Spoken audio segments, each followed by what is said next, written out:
the least worst form of government that we have. What do people like about democracy? They like to participate. They like to be consulted. They appreciate leaders who are somewhat competent. Many, though, do not like the divisiveness of partisan politics, and that is a challenge that I think we are seeing around the globe. But democracy still remains a more successful model of government for the progressive realization of rights and development. So in a way, it's not surprising that it's under attack by those with less attachment to principles of participation, inclusion, transparency, and accountability. So at NDI, we've long viewed the participation of women as intrinsic to the integrity of democracy. Research has now confirmed that women's engagement in the public decision-making that affects their lives and their communities changes the nature of political discourse, improves the relevance of public policy decisions, and makes peace more sustainable. Women are 50% of the population, and it's their right. But if you brace open the space for women, who are 50% of every other social group as well, 50% of youth, 50% of disabled, 50% of religious and ethnic minorities, you're actually bracing the space open for a more inclusive politics of different voices and different groups. The chair of NDI is Madeleine Albright, and she gave us really the slogan for my team, which is to say, she said that progress without democracy is improbable.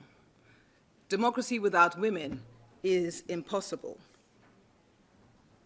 And women have made significant strides in all fields of human endeavor in the last 100 and so years.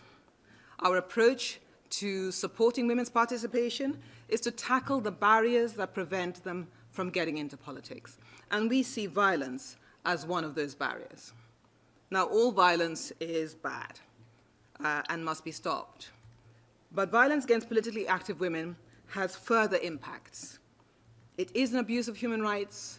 It is an abuse of civil and political rights, and it undermines democracy.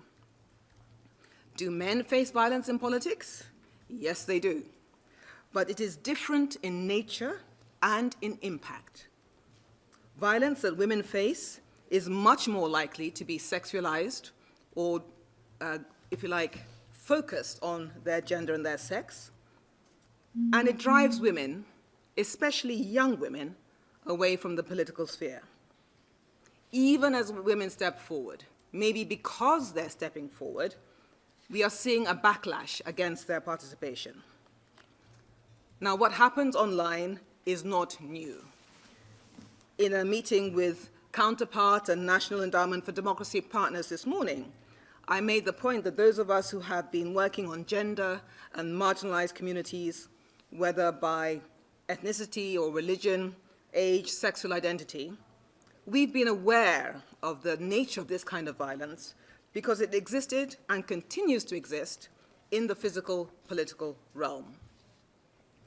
What the internet has done is to accelerate, amplify, and somehow make permanent its impact, while providing many perpetrators with the spurious cloak of anonymity.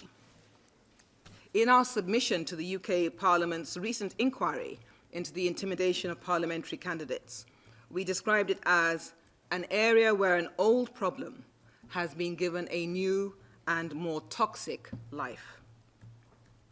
So there are dangers for women's rights and the quality of democratic practice, institution, and culture. But this is also a challenge to the ambition of an open and inclusive internet. At the moment, the absence of intrinsic democratic principles in the governance of the internet is failing many women who wish to be politically active around the world. I have to say, and I would say this, wouldn't I, that we have constructed a stellar panel to discuss the issue today and to share thoughts about strategies to combat this violence. We have met our own standards of diversity and inclusion. I think you'll agree.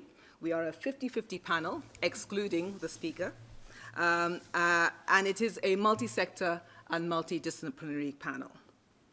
The panelists will say a few words about the topic from their perspectives.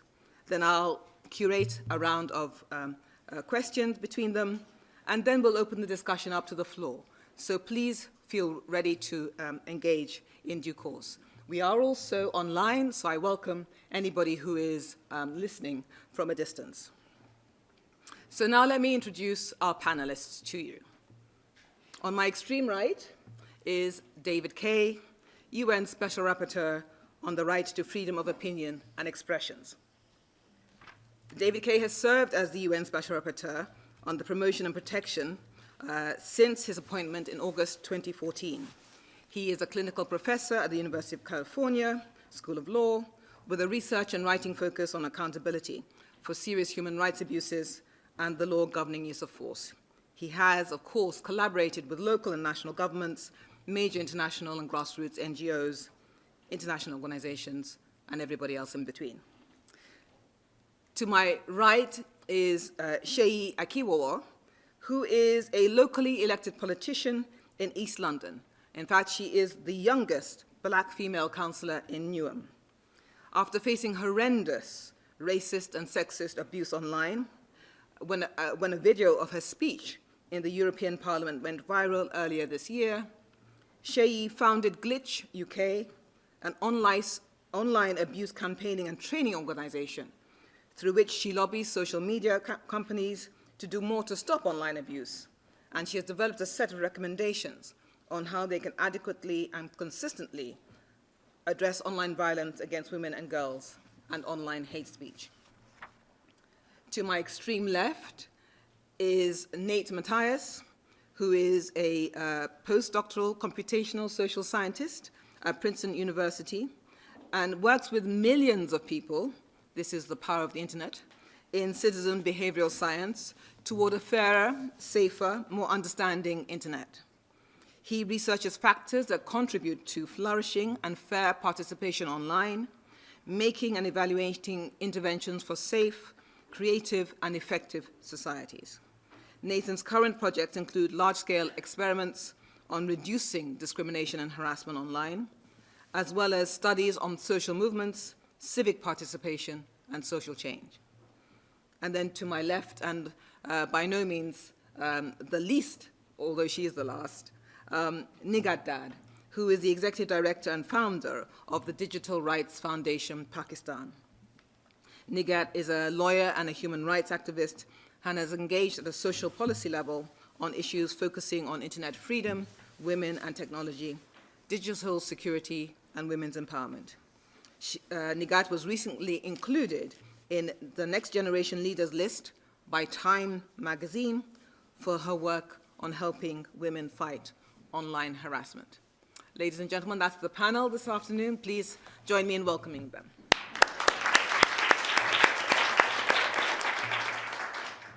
So I've asked Seyi to start and really to describe to you the abuse that many politically active women face. And at NDI, when we talk about politically active women, we're not only talking about those that are elected. We are talking about activists and voters and party candidates and elected women and those in high office, if that's the case.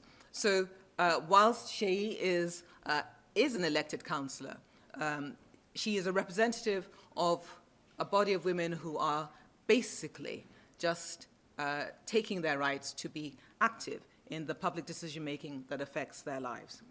So Seyi, tell us what happened to you, what your experiences have been, and what you think are the main challenges and opportunities to dealing with this violence against women in politics. Thank you. Thank you, National Democratic Institute, for inviting me to be part of this brilliant panel and for hosting a very important discussion on what is a growing problem for the 21st century and democracy. I'll talk about my experience, but if I could first just touch on freedom of expression. During our training workshops and events, we are asked the same two questions. When does freedom of speech become hate speech? And shouldn't women expect robust debate in politics? For Glitch UK, the answer is simple. Online abuse is not robust debate.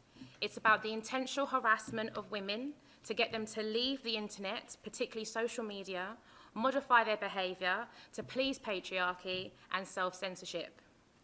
There are some things that are just clearly hateful and do not belong in robust debate.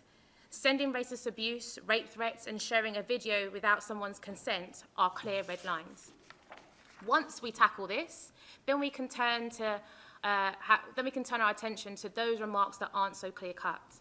Social media companies must respect and do more to protect the rights of women and diverse groups to express themselves online.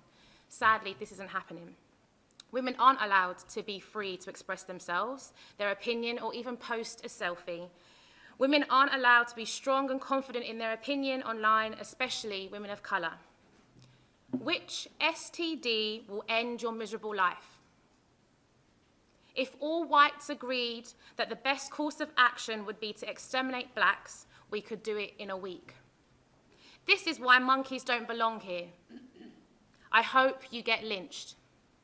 These were just some of the words I received in a storm of abuse and harassment early this year. This was sometime after a video of me making a speech about the refugee crisis at the European Parliament went viral. On the one hand, the online world is merely a reflection of the state of our society, but on the other hand, the online world seems to be a comfortable place for those who know that they can't behave in such a way offline. It's not just a video that attracts abuse or harassment. It's a selfie with my head wrap and braids.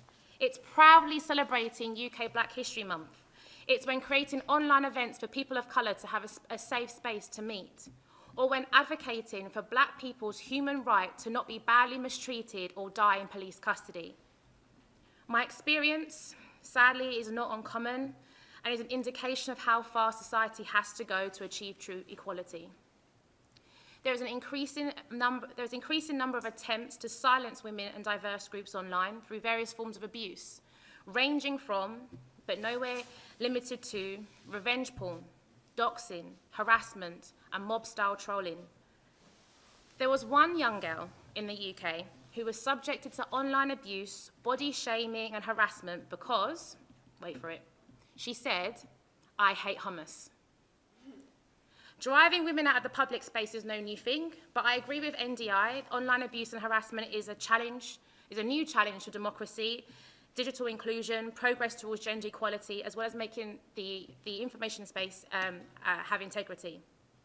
But I cannot sit here in a room with you guys talking about online violence against women in politics without talking about Diane Abbott, the UK's first woman black MP and Shadow Home Secretary.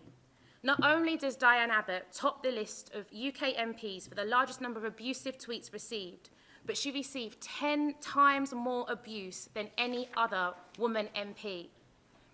Many women have contacted myself and Diane, telling us they are seriously rethinking a career in politics because they see abuse politicians that look like them receive. So I founded Glitch UK, a non-for-profit organisation aiming to end online hate speech and online violence against women and girls. The Cambridge Dictionary defines a glitch as a problem or a fault that prevents something from being successful or working as well as it should. We believe this sums up the current state of the internet and social media, but is also a malfunction that can be fixed.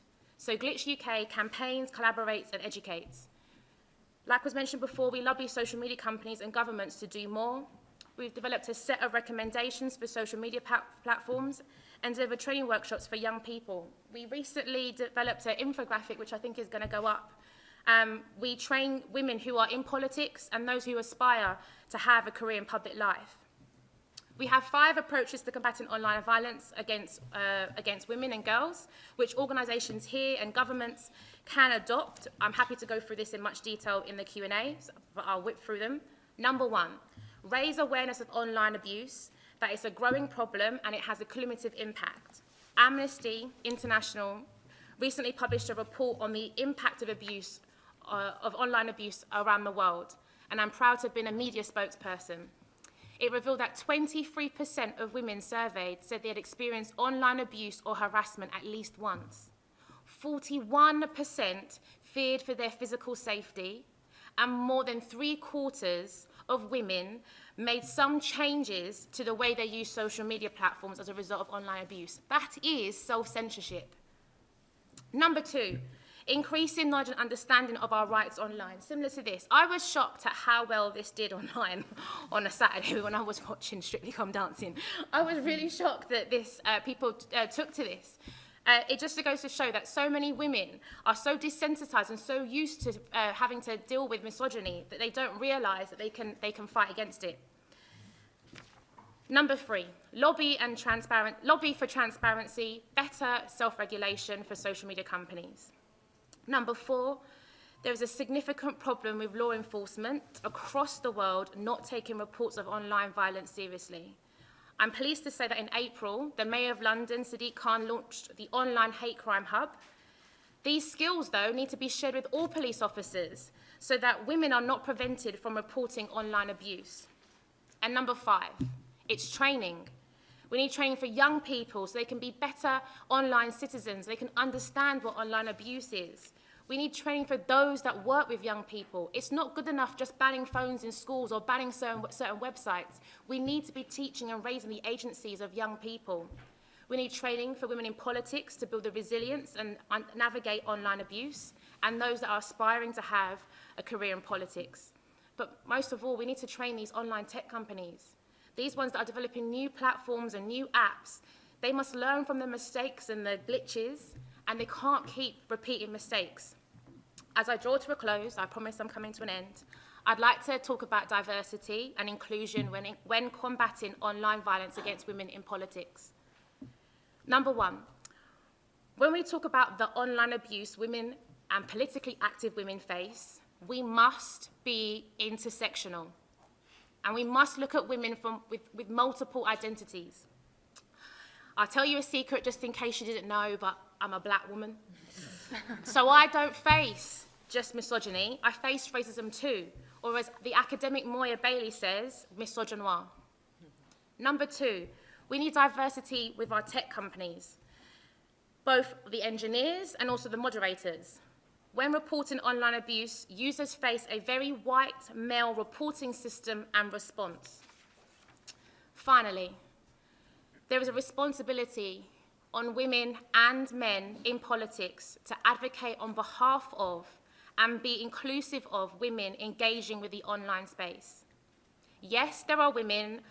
Yes, these women are activists and politicians, but they are also journalists, models, bloggers, mums, senior leaders of companies, and the future generation. We all must stand up for their right to be a woman online too. Thank you.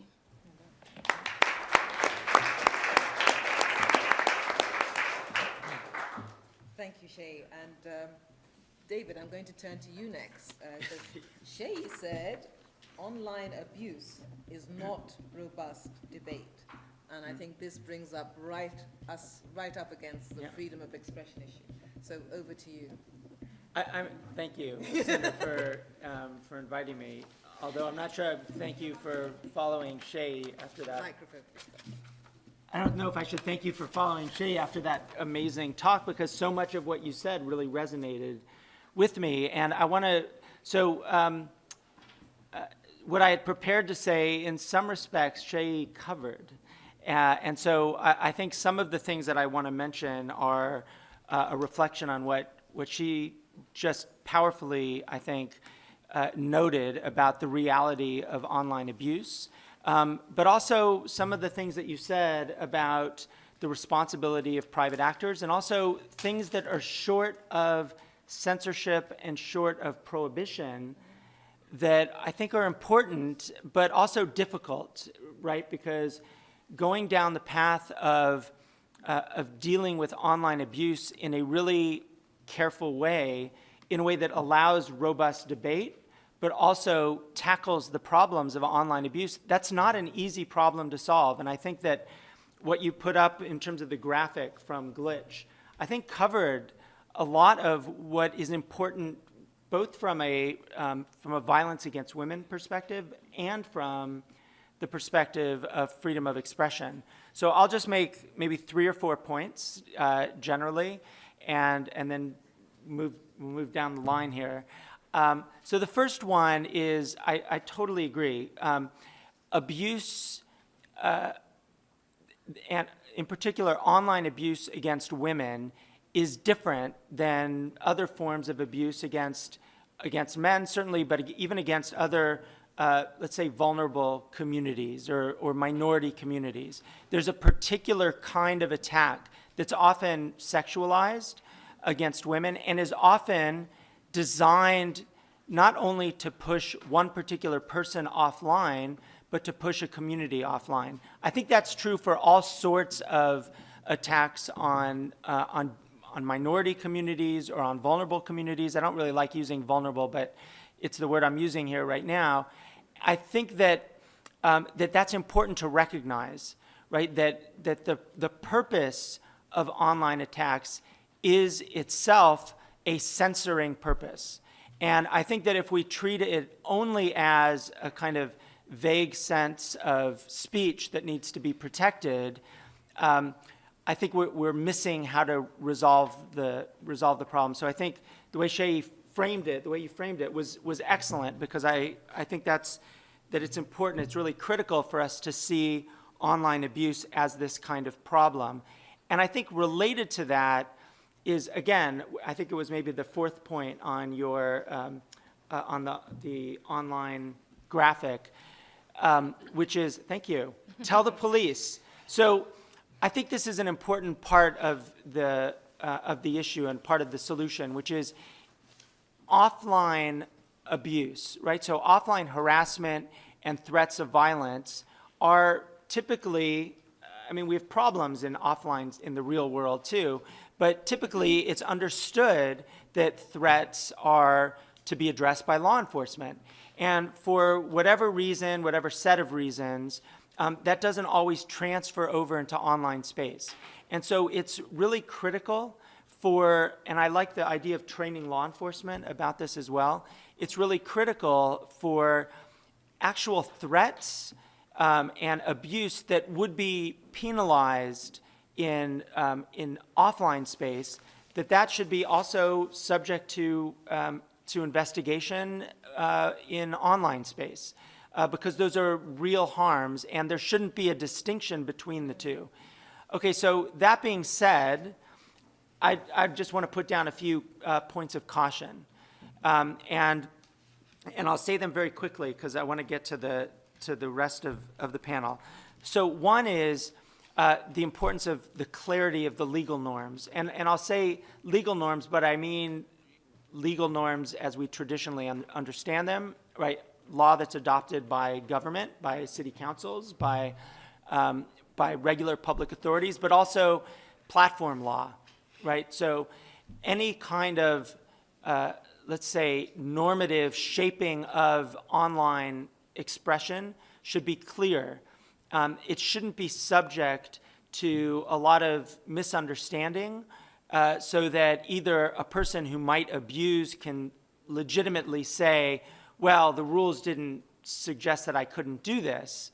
There's a couple double negatives, I'm sorry about that. But they shouldn't be that, and as well, victims should understand what their rights are in offline space and in online space, and they can do that better when they know what those rules are, and those rules are clear. Yeah.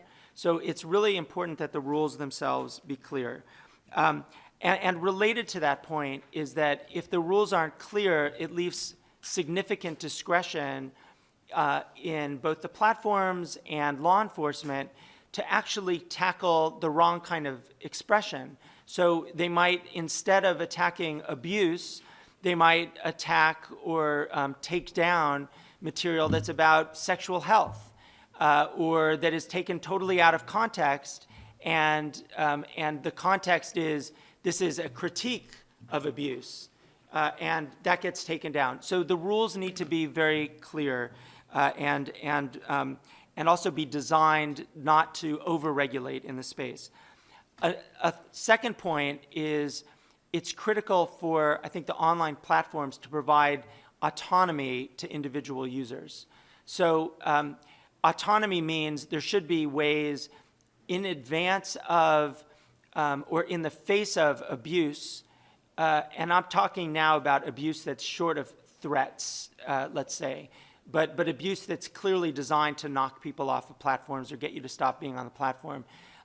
There should be tools of autonomy that allow people to block those kinds of users, to block those kinds of abusers in mass, to do mass blocking. The platforms have been moving in this direction over the last year or so, so I want to recognize that. But at the same time, there needs to be significant amount of autonomy so that actual subjects and victims of abuse have the tools online to manage their space. And then the third point I want to make is a more general point just about censorship. So it's not really about the clarity of the laws and their specificity, and it's not about autonomy, but it's also just more generally that I think we need to be careful. And I thought the way Shay divided between the threats and abuse and this kind of bright line, which I'm not convinced there's a bright line, unfortunately. Sometimes those fuzzy lines are the hardest cases. But we need to be really cautious that in addressing the problem, which is a very, very real problem and is a problem for the democracy. It's not just a problem, and this is a framing issue as well, sort of as a footnote.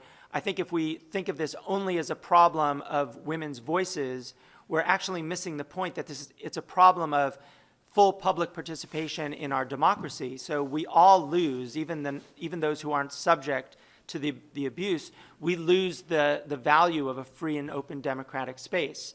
So there needs to be a framing there. But anyway, going back up to the text, we need to be ensuring that the steps that we take are not designed to censor otherwise legitimate speech. I think that actually is where the hardest sets of problems might be, but those might also be the places where there aren't as many cases of them. I don't know, but I think there certainly needs to be research around that. But I think that if we have clarity on enforcement of real threats and abuse that would be addressed in offline space, then we can at least get to that area that might be a little bit more gray and a little bit more uncertain in a way that doesn't deal with it solely from the principles of censorship, but uses some of the tools of training and education that Shay was talking about. Thank you.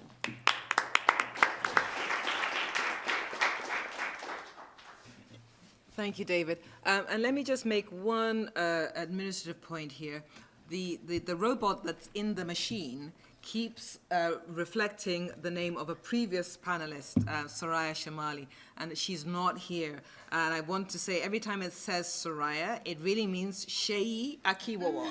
I'm really sorry about that, but Sheyi's name is spelled S-E-Y-I, and Akiwawa, A-K-I-W-O-W-O. All right? So it's not Soraya, it is Sheyi. I probably get sexy as well sometimes when it's time. I know. Sheyi nitrogen. Yeah, she's combustive too. Anyway, so our apologies to Sheyi, but it's the machine. There's a bot in there doing its thing. I'm going to turn now to Nigat, and I'm going to say, Nigat, I mean, David's been talking about some principles around clarity, around autonomy for the individual user, and the issue that this is about creating an inclusive space. You're in Pakistan. The world must look quite different from there. So please tell us what it looks like for you from where you are and how you are addressing some of these principles with regards to women's participation in the public space. Yeah, so I think it's very important to, when we frame the issue, we really need to look into the context and, you know, like contextual background of different jurisdictions. And coming from Pakistan, it's a very patriarchal, conservative society. Talking about violence against women is even, you know, like it's an issue. And when you say online violence against women, that's not, you know, like people don't even consider it a, you know, issue to discuss about. So, so for us, I think it was it was a great challenge to initiate a discourse around online violence against women. Not only just the women using online spaces, but like women who are politically active, women who are activists, who are journalists, and doing lots of other things while using online spaces. So what we basically did was we started with the women rights organizations who are already doing work on addressing the issue of violence against women, and it was a real challenge to like make them realize that the violence or the harassment that is happening in the online spaces is actually a form of violence. So starting from them, because because these organizations who are already there for decades and working on these issues was our first step. But then like we strongly felt at DRF that we really cannot do blind advocacy. We really need to have evidence-based research. So we started working on, like small little reports, started working with UNSRs, even just now, I think we are going to, we submitted our comments to David as well, to UNSR on violence against women. So, like finding all these small little spaces, not only in Pakistan, but outside Pakistan as well, to, like to make people realize that online violence against women is actually, a form of violence. Another thing we did was to find champions in the parliament. So the senators or the women parliamentarians in the lower house of National Assembly, and it was again the thing to actually make them understand what online violence is and why it's a matter of free speech and access to information and fundamental rights.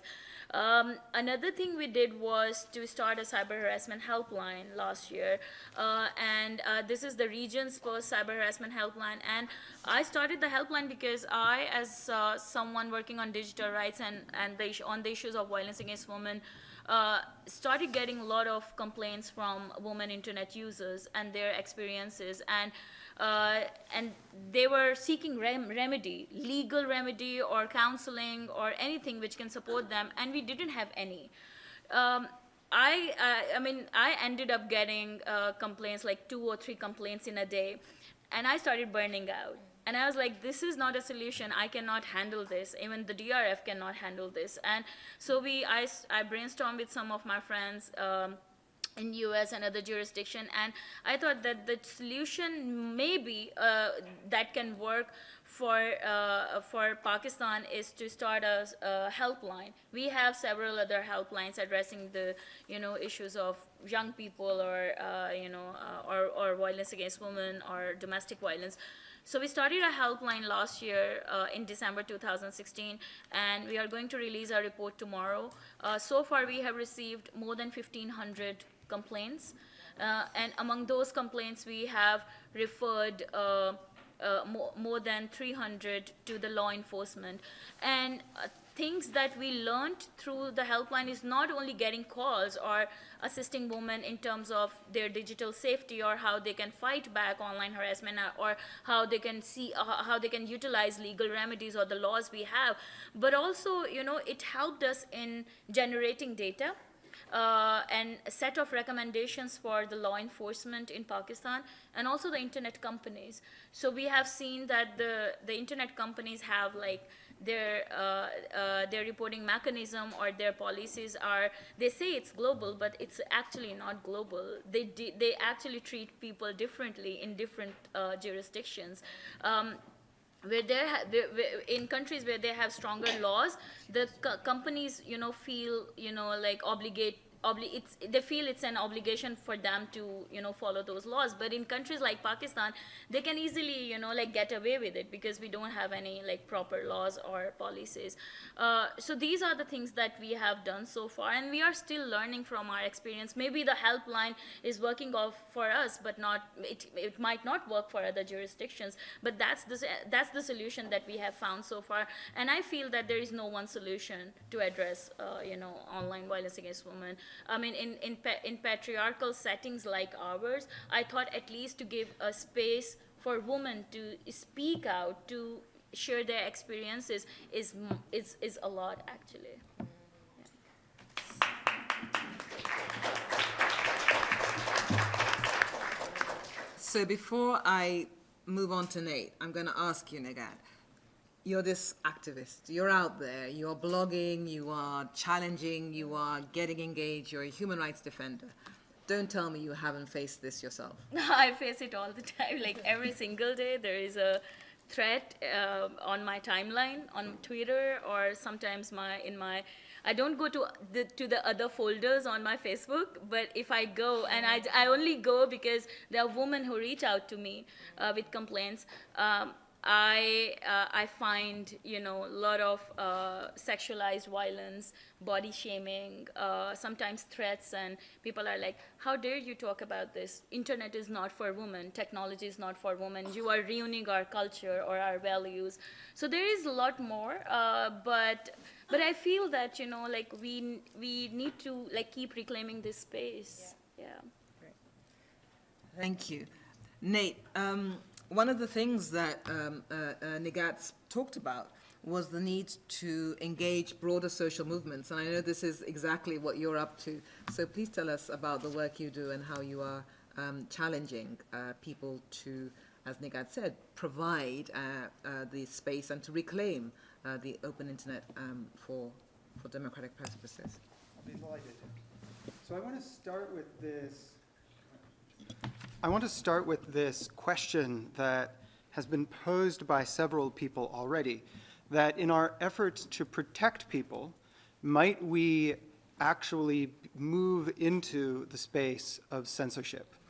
This was a very big part of debates in the early 2000s as a number of governments were debating whether they wanted to ban material online that would promote self-harm and also eating disorders.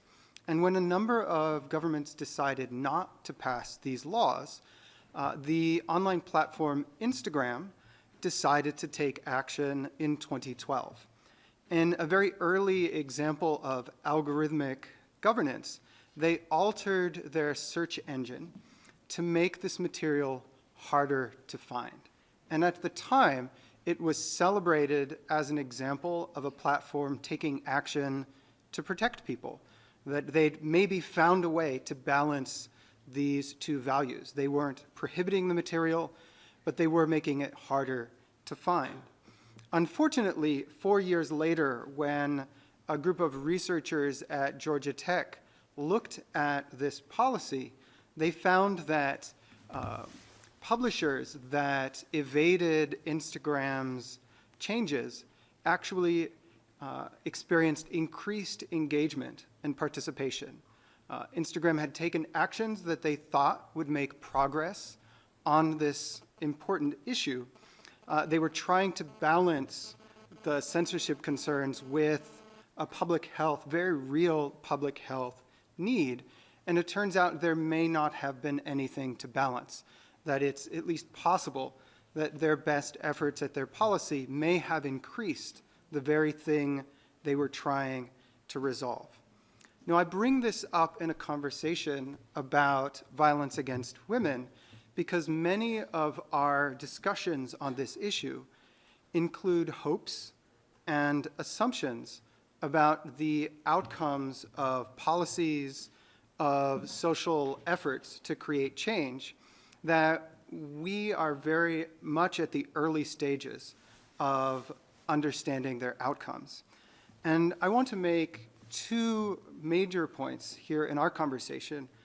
The first is that I think that both platforms and anyone working on this issue have an obligation to evaluate our efforts to protect people and prevent violence, precisely because they may have outcomes that are very different from what we expect.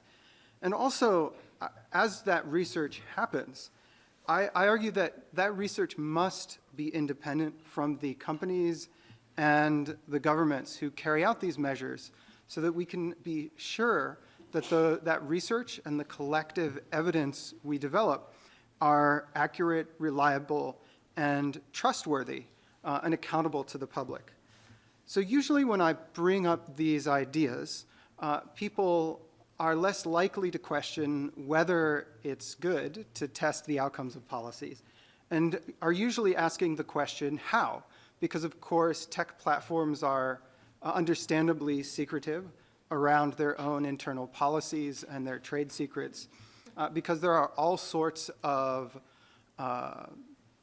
privacy questions that are barriers. And then, of course, companies tend to be very protective of their own researchers and their data, and we only see a trickle of the research that they do. To give you a sense of the scale, there was just a study published by a team at Microsoft that reported the last 21,000 behavioral experiments they did over the last 2 or 3 years.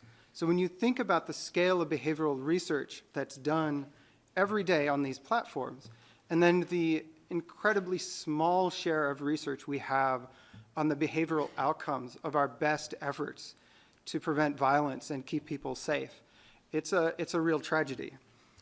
In my research, I've been trying to build avenues for advocates and people I'm starting to call citizen behavioral scientists to do our own research so that we can guarantee that the questions are driven by the people most affected by an issue, and so that we can work together to grow a shared pool of findings on what works in the contexts where we're trying them. I'll share 3 examples very briefly. One was a study in 2014 that I collaborated with an organization called Women Action in the Media. In fact, similarly to some of Nigat's work, this was an initiative that collected reports of harassment from women, predominantly in English-speaking countries, and then reported that harassment to the Twitter platform.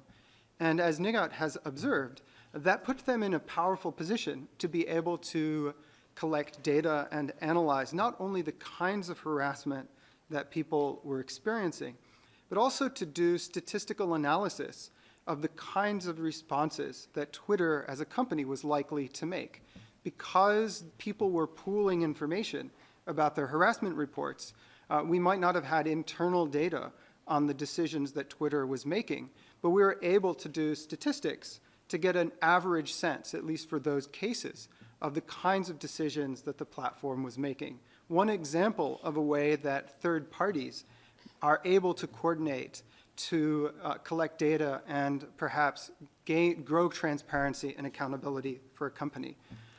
Another example that I finished in this last year was a collaboration with now an 18 million subscriber community that discusses scientific knowledge on the Reddit platform.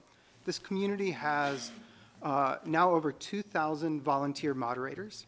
And David noted earlier that companies are increasingly relying on third parties to make sense of these issues. This is something that has been central to how the web works since the very earliest days of social technology in the 1970s and 1980s. You might hear that companies have hired thousands of staff who do paid moderation.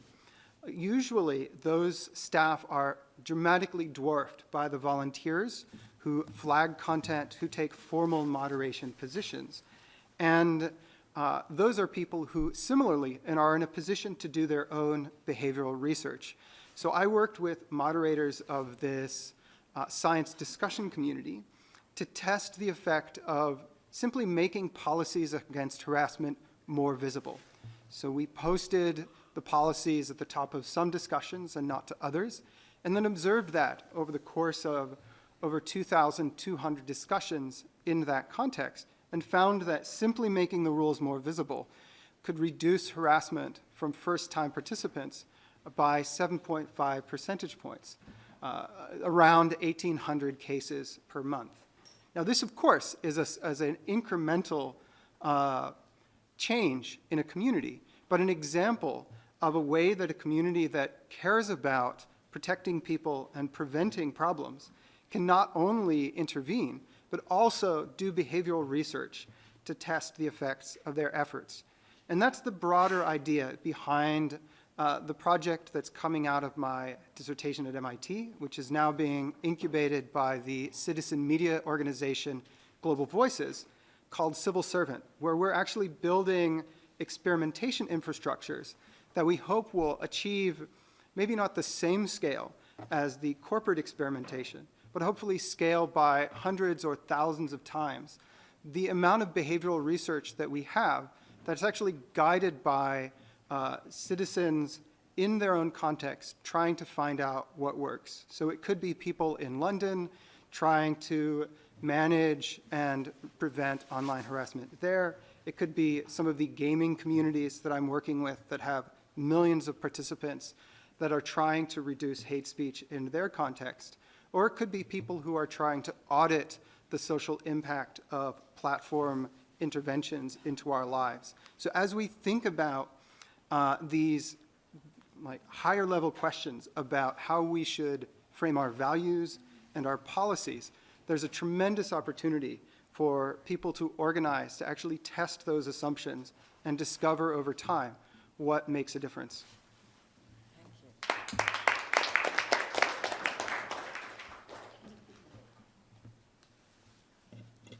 Now, I know that David has to leave us. He's in 12 minutes' time. So I'm going to just sort of turn to you, because I think a number of things were said that have some coherence, but then there are a number of things that kind of butt up against each other. You were on a panel earlier today, and I listened to some of the things you said there, and you did talk about this, the need to engage and develop a mechanism or a platform for an ongoing conversation with the internet platform providers. How would you do that, taking on board, or not maybe, Nate's caution about the need for independence and autonomy? So all of the presentations were fantastic. And Nate's research, I think that's really useful, and I want to see everything you just made reference to. So this is, it's like a conference version of intersectional or something. I'm going back to another panel, but in the discussion there, I think was really focused on whether there can be common sets of principles that the companies can think about in order to address how they're dealing with different problems of content regulation or content moderation. I think there's room. Well, I'll say two things about this. So one is, I think it's important for there to be common sets of principles, at least a common set of sources of norms. I think that's valuable, and I think that's particularly important in a space where so many people are using multiple platforms. And so common principles would make some sense. But I also think there's room for independence, but the problem is independence would make a lot more sense in an environment where you could imagine startups, you could imagine competition, you could imagine new entrants into the field, particularly of social and search. And right now the problem is, I think, is a problem of dominance. I'm not taking a policy stand on whether there should be breakup of the big companies, but the problem is that censorship and some of the rules coming out of Europe right now are reinforcing the market dominance of some of the companies, because it's very expensive to do some of the moderation and regulation that they're seeking to impose. And I think those rules may lead to less creativity about how to deal with some of these problems, rather more an end to censorship. So it's not that I don't disagree at all that there should be independent approaches. It's more that in an environment where there are very few big actors in particular markets, that independence may not have the same kind of salience as it might in a very competitive environment, where people could choose, I'm going to be on this platform because there are stronger restrictions on certain kinds of abuse, as opposed to going somewhere else. There's not a lot of movement right now because there aren't many other places to go where you get the audience that you get on the big platforms right now. One of the things, again, to really put to you, because you have the sort of 50,000-foot view of some of this stuff, and I know that you've been working with the Special Rapporteur on Violence Against Women, and she's also going to be presenting her report on online violence against women to the next Human Rights Council in June next year. What is your kind of view about the sort of the fundamental point, which is that the issues of gender and other forms of exclusion are fundamentally issues of power. And, you know, the people who are at the table or the people who are writing the algorithms are not necessarily the people with the best perspective on that. How far does that go to reinforcing the dominance that you just spoke about? Yeah.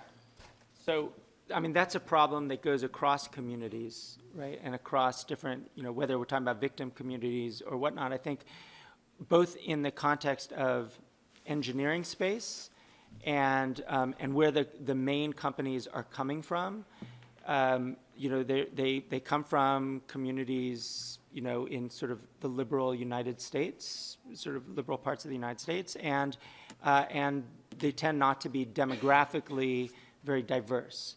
And, but I think that that's a problem that goes across all sorts of restrictions, because it also, I mean, one of the maybe overarching perspectives that much of the discussion over content regulation from the United States, you know, much of that conversation is kind of First Amendment oriented rather than human rights oriented. So the vocabulary of that discussion doesn't resonate outside of the United States. So I think there are some problems around that, in addition to the fact that, as Shay was saying before, and I'm going to look and see how they put your name in here, you know, that it's a certain, you know, it's male dominated and tends to be, you know, Caucasian male dominated in terms of the engineering. I do think that there's some interesting work in the IETF about integrating, in the Internet Engineering Task Force, integrating human rights standards into some of the infrastructure and engineering choices that are being made right now. I think that kind of step is important. And also, we were talking about training earlier. I think training and education around human rights norms is something that needs to be integrated into engineering choices as much as other places. One other point, I just want to make sure I make it, and it's like throwing out a little bomb or something out there, is, you know, we've talked, there's been on the panel, I think, a discussion of both violence against women and also, in particular, politically active women.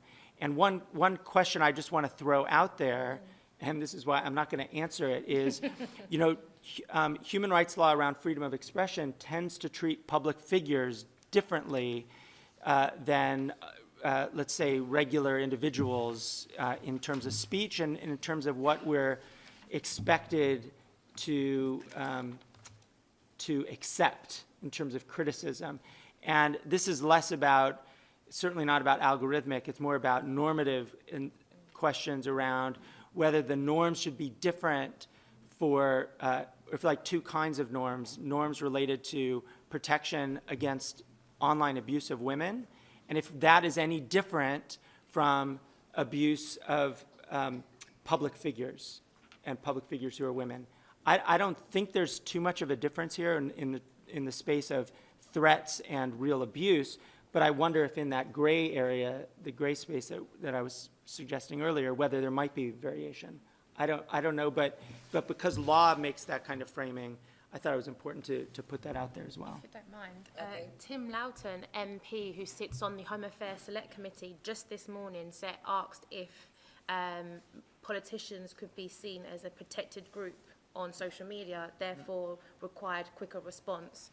And their response was, politicians, no country around the world recognises politicians as a group of protected women. So maybe this is the beginning of pushing for that. Here, though, I don't think politicians should be, the question is whether they should be, whether the rules should allow, in a way, almost more abuse of public figures.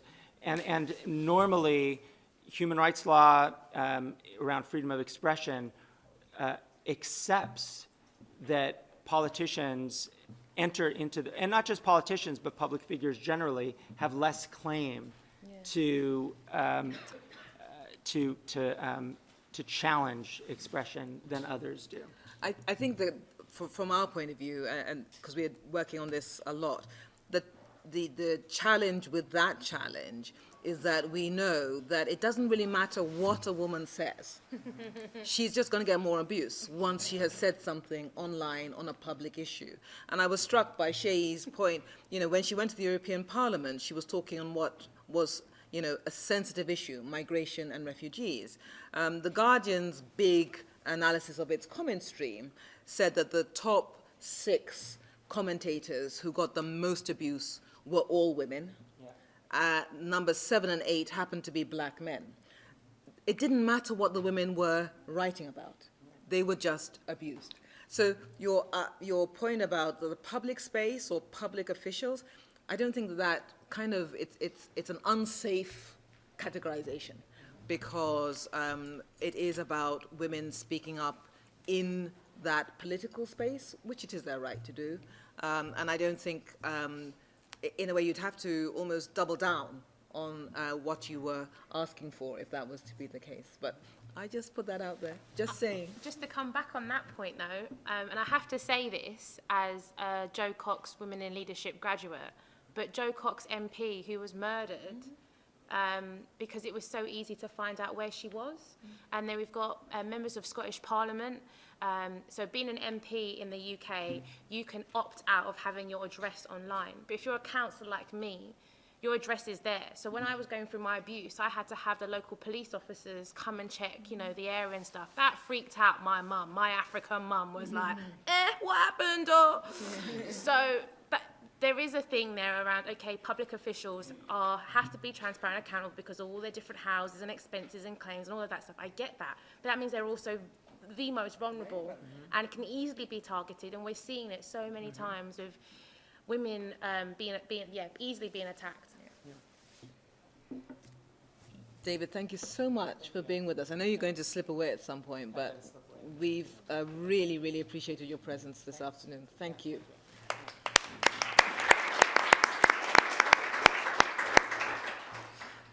So I wanted to turn back to Nigat, because one of the things that I think, segueing from what Shei just said, one of the things that we are grappling with a lot is what we call the gateway effect.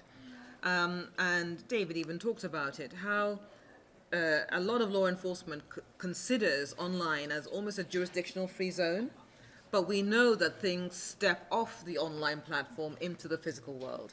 And many politicians, women politicians and women activists, including Jo Cox, are first stalked online and then end up having a physical threat, almost to the point of murder in her case. What are you seeing, and what are the particular ways in which you think that element of it can be addressed?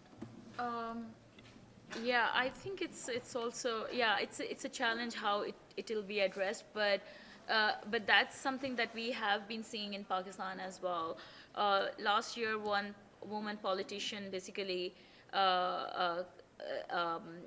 blamed their party leader for a sexual harassment, and she had to face a lot of abuse online by the party workers. And one thing that we saw, that there were like several threats of throwing acid on her face and or stabbing her and stuff like that. And then she registered a complaint to the police that there are people who are stalking her. So we have seen that sometimes like the online abuse shifts in the offline spaces, and sometimes offline abuse shift in the online spaces. So this is kind of really like interconnected.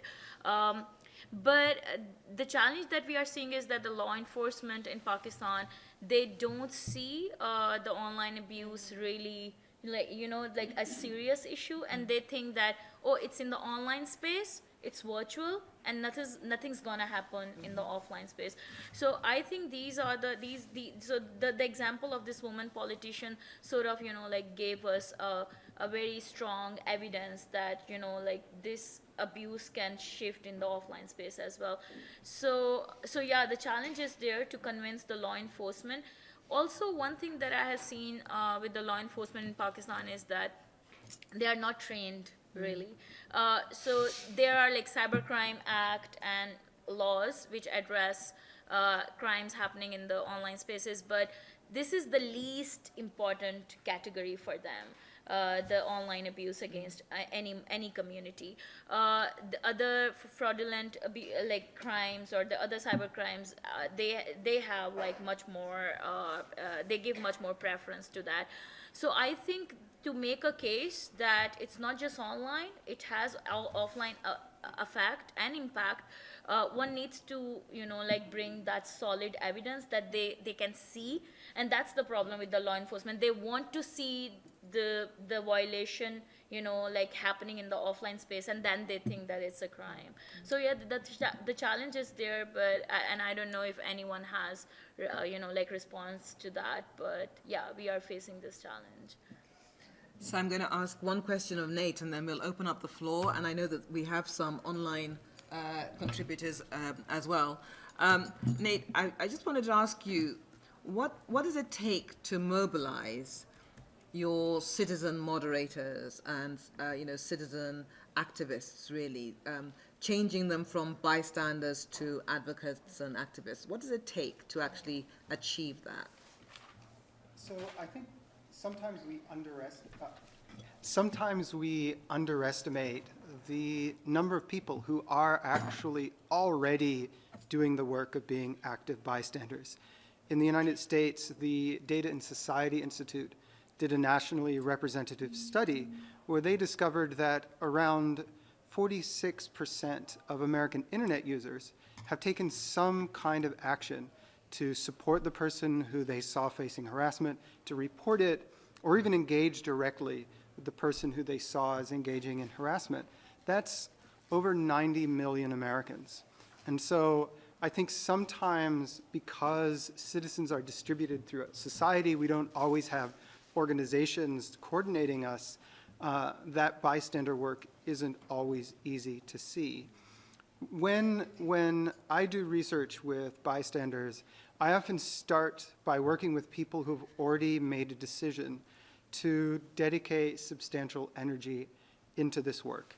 And there are a lot of those people. If you count the number of Facebook group administrators, if you count the number of moderators on a platform like Reddit, which when I last checked, there were almost 150,000 volunteer moderator positions. There are a lot of people who've taken up, at least nominally, some responsibility to look after the online spaces that we're part of. And often with my research, I try to connect, organize, and help those people realize that if they coordinate their actions in certain ways, they can actually make discoveries about what can make a difference, both in their context and inspire others to try the same. And that's the kind of research that groups like this science discussion community have been doing with me. Okay, so now it's your turn. Anna, can we take some of the online questions or issues first and then go from there? Yes, we have one question for the entire panel. How do we bring all this together in the next year? So we have WEF, ISOC, AT&T, and others around the table. The member of the audience is asking or suggesting, let's commit to a plan to move the IoT discussion, DC framework to completion. So can you just, do you know what those acronyms mean? I'm not sure whether IoT was used correctly here, but I'm thinking you're asking sort of what's the next step, what's the next actionable step beyond what we're doing already.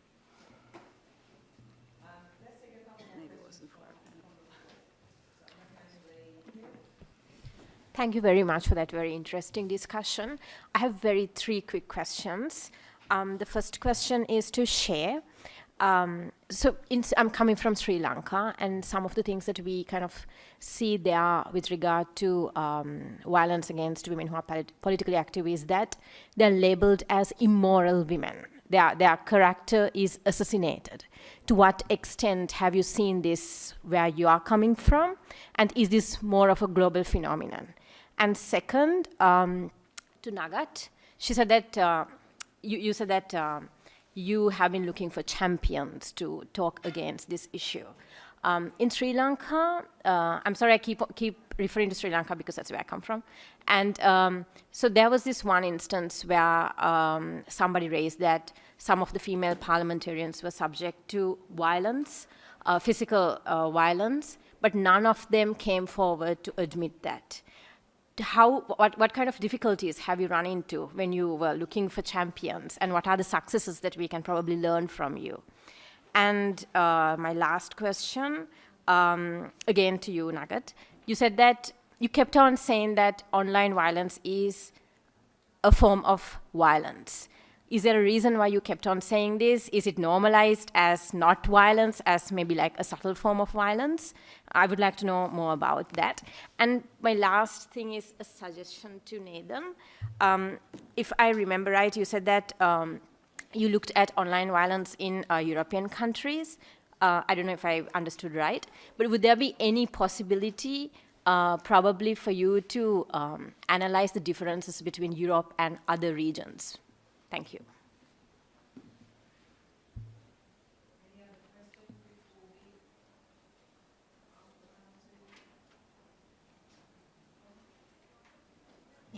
Okay, Shay, why don't you speak to, I'm sure you can speak to at least the first two.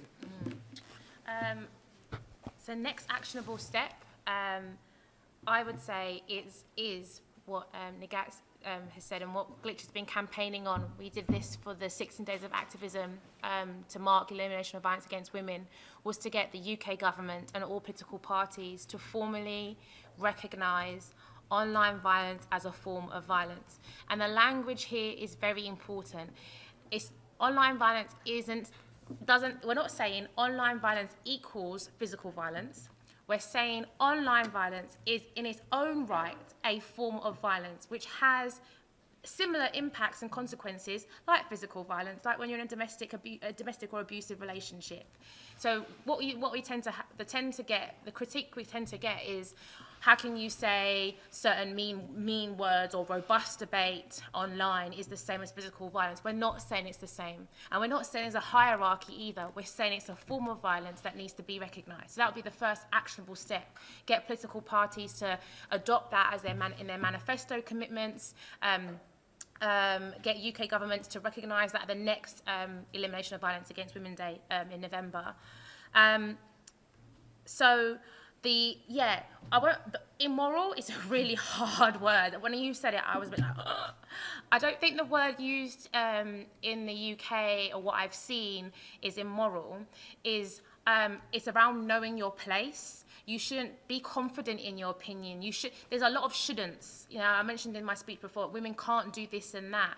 And it's particularly more so for women of colour. Like, how dare I celebrate Black History Month? How dare I wear a head wrap? You know, it's the kind of, do you not know your place? And it comes back to that hierarchy, neocolonialism, post-slavery, that kind of language. It's not really a morality thing. I'd be interested to hear kind of what the morality argument is on that. But I just want to say as well, I completely agree with Nagat that I sadly do think it's going to take a high-profile case of somebody being directly physically assaulted or abused from a threat online before the international community wakes up. We saw a 10-year-old girl in America who was cyberbullied, who then committed suicide, and that didn't even make mainstream media. So unfortunately, I do think it's going to take another Jo Cox or another person like Hillary Clinton not winning the election for media to start picking up on the impact of fake news and online violence against women. Thank you. I think what I can say is that from the countries we work in, immorality or supposed, sexual license or liberal is hugely used against women who are politically active. I know a woman in Kosovo who was photoshopped having sex with a dog. This is, it's huge out there, so it's very problematic. It is a global phenomenon, it's part of that. And I can also say that one of the issues around the violence, non-violence, and women MPs is that one of the reasons we've had so much trouble with this issue of violence against women in politics is because the women won't come forward. They see it as a risk to their political career, for a start. And as long as it's gone unreported and unrecorded, nobody will talk about it and nobody will take it up. And making the link that all violence is violence. So when we describe it, we talk about harassment, discrimination, psychological abuse, online and in person, physical and sexual assault. So it very much follows the arc of the UN Declaration on Violence Against Women. So it's very much in that space. Niga. Yeah, so I can resonate with your comment around immoral. I mean, that's a massive comment in Pakistan when it comes to politically active women or women parliamentarians. About the champions, so we identified champions, not only women, but men also, and especially not from the government, but from the opposition political parties who are in power in the Senate. So I think you need to be very strategic around your advocacy and finding champions. It worked for us in our context because the opposition was in power in the Senate and the government was in power in the lower house, but they made the government with other political parties. So we used that leverage and and senators who in the opposition but want to make it in the news. So and also sometimes they want to be in the media, at the same time they really feel for the cause. So we were lucky to have those champions who are still who are reachable, and we can have individual meetings with them. Another thing, you asked about the violence against women is actually it wasn't considered a violence, and that's basically I said it because it's a notion in a patriarchal society where even the violence in the offline spaces is not considered as a violence, and in the online space it's for first of all you have to be a woman. I mean, that's sufficient, and then abuse comes your way. In the online spaces, you are saying something which is challenging stereotypes, and and especially challenging the power structures, and people feel threatened, and that's where the abuse comes. And another thing is that in our society, I'm seeing it after so many years, but when I started working on digital rights back in 2009, I remember when I used to talk about internet freedom or online violence against women, people used to make fun of me, especially even the people in the in the bigger social movements. So normalizing that discourse that the abuse in the online space isn't the package that comes with the internet. It's an abuse, it's a violence, and one has to recognize it. The first step is recognizing this as a violence, and then we can address it. So yeah, that's why I said that it wasn't considered a violence in the beginning. It's not so long ago that even psychological abuse was not considered a violence, that only the physical was. So I think it's part of that evolution, but I think we need to speed up this understanding, really. Oh, I'm sorry, I know you want to go to Nate, but I think that's a really, really good, important point there, that we can't slip into this cycle of what we've been through before when women were trying to claim for public space. So there's something called Reclaim the Night, when women used to women were raped or sexually assaulted on the streets, and the response to that was, well, women shouldn't be on the streets without a husband anyway, probably the kind of immoral argument. And what I'm annoyed at, what I'm frustrated at, is that we're having those same arguments online.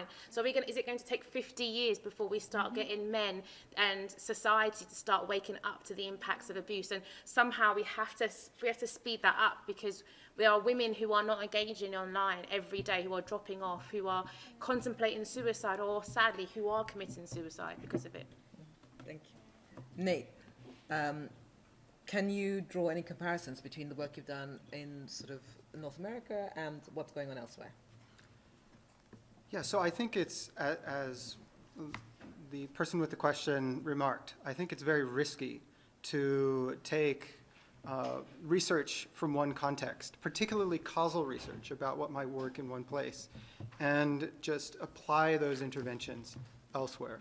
And that's why, coming out of my dissertation work that I finished this summer, I brought the Civil Servant Project within an organization called Global Voices, which does work in 40 languages and 160 countries around the world.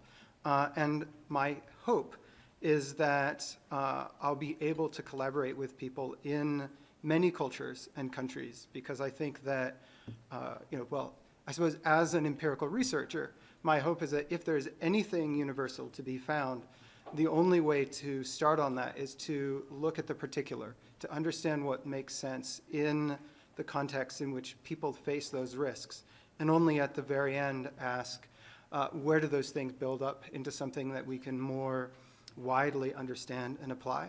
And I think one of the major challenges to doing that at the moment goes back to this what can we do in the next year question, which is that most of the resources, or at least a lot of the resources for research in these areas come directly from the companies themselves. Most of the researchers get employed by the companies and go do work inside of them. And some of them are doing really valuable, meaningful work. And most of that research is a trade secret. Most of that research is reviewed by the PR and legal teams of companies before it's allowed to be released.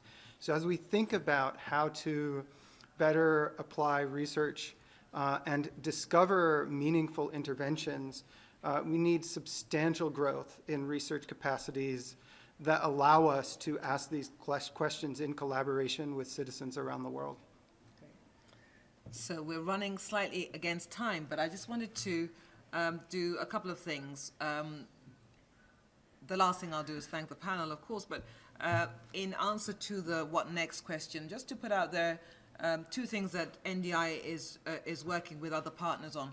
First of all, next year, for the first time ever, the Special Rapporteur on Violence Against Women will be presenting to the UN General Assembly next October a report on violence against women in politics.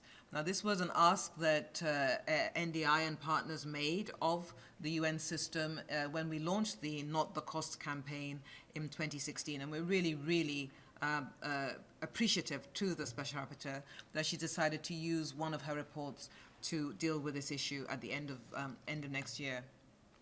Secondly, those of you who are perhaps involved in political parties should know that we've had a very strong partnership with Liberal International. And in the last year, they have, at global level and in the Africa region, adopted commitments that strongly focus on violence, or their responsibility to help eliminate violence against politically active women, alongside their long-standing campaign to extend the Istanbul Convention on violence against women more globally. So again, those of you in liberal leaning parties and part of that broader party international will have something to hook onto for your national level campaigning. And thirdly, in the broader space, NDI has been working with its partners, the Center for International Media Association and Center for International Media Assistance and the Center for International Private Enterprise to work on a set of inclusive principles for an open and inclusive internet. And that has involved working with partners around the world in civic organizations to try and get at some of the normative issues that have been part of the discussion this afternoon. So there's lots going on and there's lots more to be done.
at some level, I thought of this, the AI created by white privilege.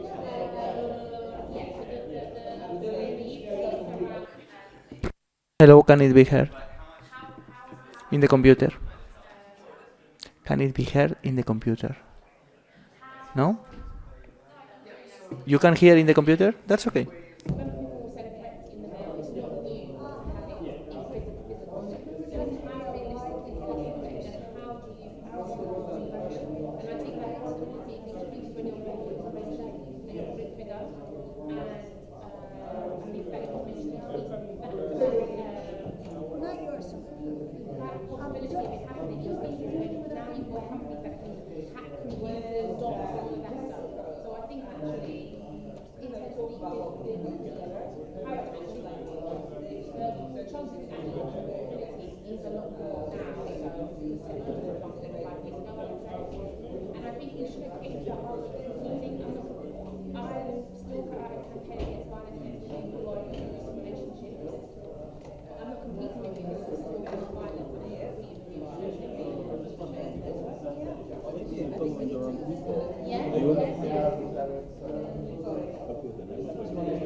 So kissing them to go for full prosecution, so this is a traditional. Yeah. Oh, so you want let me just get up and put a.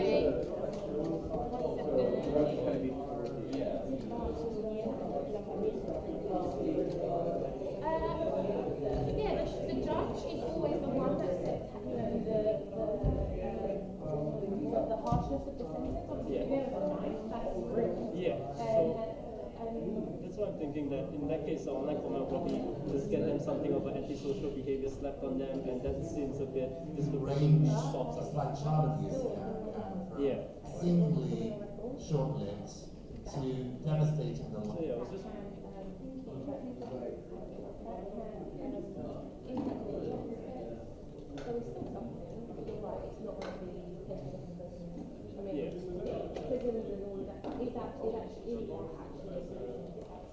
Yeah.